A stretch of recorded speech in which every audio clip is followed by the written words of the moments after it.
wherever you're watching from, please just subscribe to my YouTube channel. You click on the subscription button, then after that, you click on the notification bell so that anytime I post a video, you'll be notified.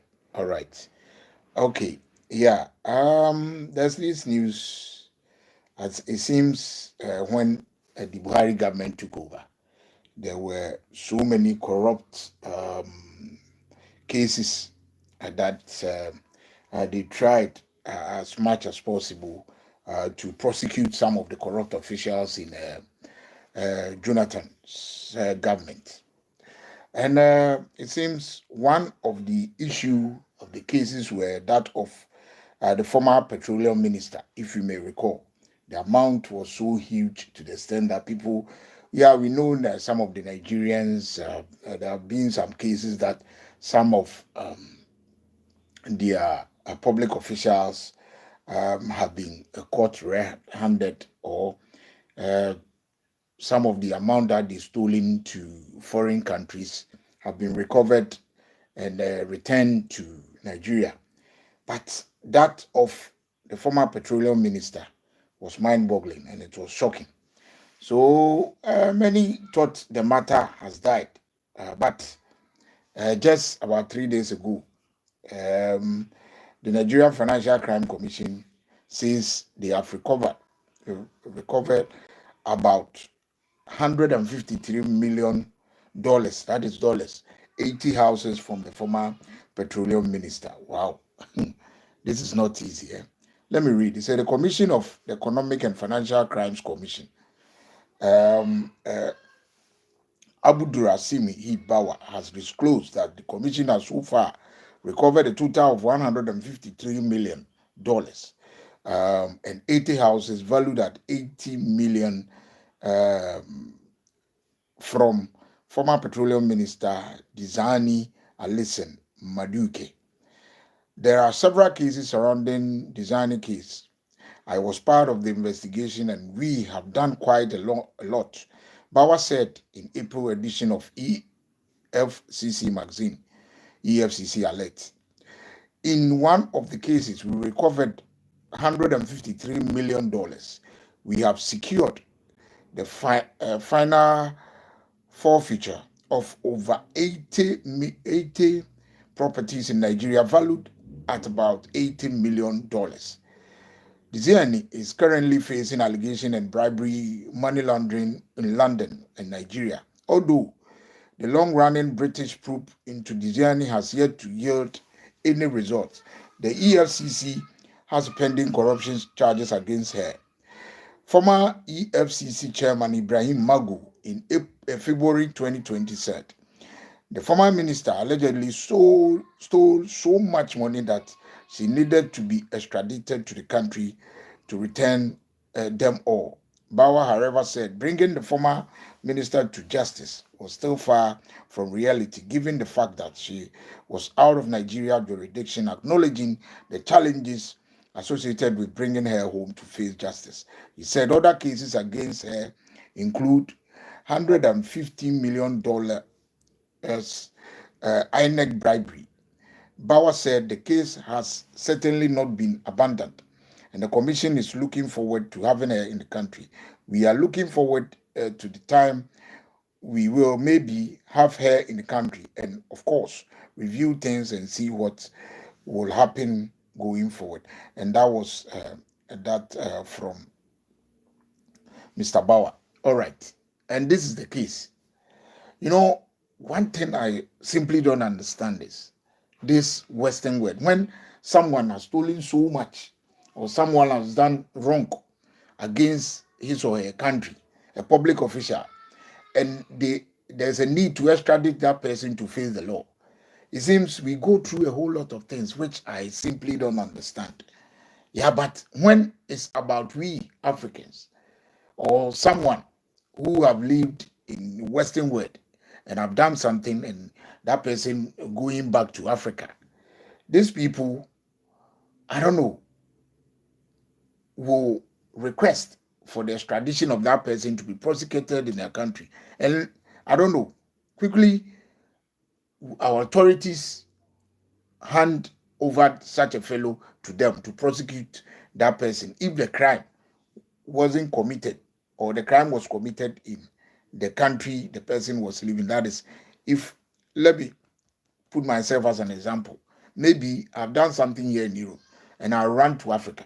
They will send Interpol to come and arrest me and bring me back for me to be prosecuted here in Holland. So I don't really understand that a public official who has stolen so much amount of money and the person is hiding in UK and is the country of origin, that is Nigeria, where she served as an official.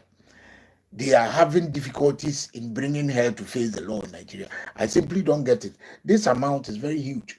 And I don't think these Europeans or this West will leave someone from their country to run to, like, let's say, like Ghana or Nigeria, and they won't request for that person's arrest or they won't request for that person's extradition to face the law in their country. Why is it that when it's about an African who has stolen so much and that person has run from Africa to Europe, it's difficult to extradite that person, especially when the person is a public official? And you will see later that the person has now seek to the person has been allowed to seek asylum, political asylum, because, like, when that person go back to his the country, his or her country, they will torture that person on and that stuff, and they will grant that person's will, But look at this case. Look at the allegations, and she knows whatever they have alleged is the truth. That is why she's unwilling to return to Nigeria to face the law. And now there's democracy everywhere. So if indeed she's innocent, like this case, how many years is it now? It's more than 5 years now. More than that. More than 5 years. And she is still hiding in UK. This sort of things that happens mostly to we Africans is very bad. And I think our government must sit up and be proactive in such acts, because if it is about us, they bring us back quickly to prosecute us and sometimes send us to jail here in their country. Why is it that if it is about our people, especially a public official, stealing so much money and coming to their country, and when it's time to prosecute such a person, and the person will be hiding here, and on top, you'll be seeking for political asylum, they will grant that person, so it will be difficult to return that person to, or to extradite that person to the country for that fellow to be prosecuted, or the fellow to be prosecuted. Yeah, let me put it that way. So this Nigerian former minister, it seems what they have alleged and what they said, that they have recovered about 153 million. So it shows clearly that yes, the minister have some questions to answer, and it's like she's being protected by the British. But it don't happen to us. If some of us commit crime here in Europe or in America and maybe run to Africa, you see, they will extradite us. They will come for us with Interpol and they will prosecute us in their country. Why is it that when someone commits a crime from Africa and run to Europe, especially when it's about a person is a public official, and it's like they are shielding that person? And why is it that when we ordinary people commit crime here and run to our native country, they send Interpol to there, and if maybe the country refuses to give the person back to them, sometimes they punish them through a whole lot of means, like they sanction them and stuff. This is something that I actually don't understand. A minister have done this thing. I would say she has stolen so much that they have recovered about $153 million. They have recovered houses worth about $80 million. Huge sum of money. And this person is still hiding in UK more than 5 years. And extradition has been a problem. And you can't just do it. You can't They can't just come to UK and arrest the person and send her back to Nigeria to prosecute her. It's totally difficult. But let's assume that that lady has done something in London, has stolen this kind of amount in London and run back to Nigeria. You will see how these people will pursue the case and make sure they arrest her. But why is it that now that she is there, the money belongs to us, to Africa, but they are having difficulties in extraditing her for prosecution? I'm totally confused about this whole lot of things. So I just wish that the UK will grant the Nigerians the Nigerians request and allow them to extradite the lady to go back to Nigeria for them to prosecute her. Maybe she's innocent. And nowadays, democracy works in Africa, regardless of how maybe the West will see it. It works there.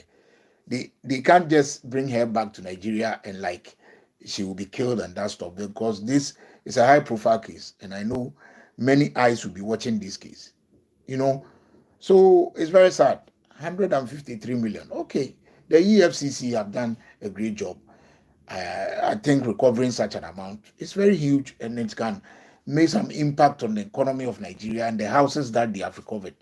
And I just hope that this is not just something to make the public to appease the public like they are doing something, but in reality, yes, So that is how it is. So thank you for watching. Subscribe to my YouTube channel, Nyaku TV. Click on the subscription button. After that, click on the notification bell so that anytime I post a video, you'll be notified. Blessed. Thank you.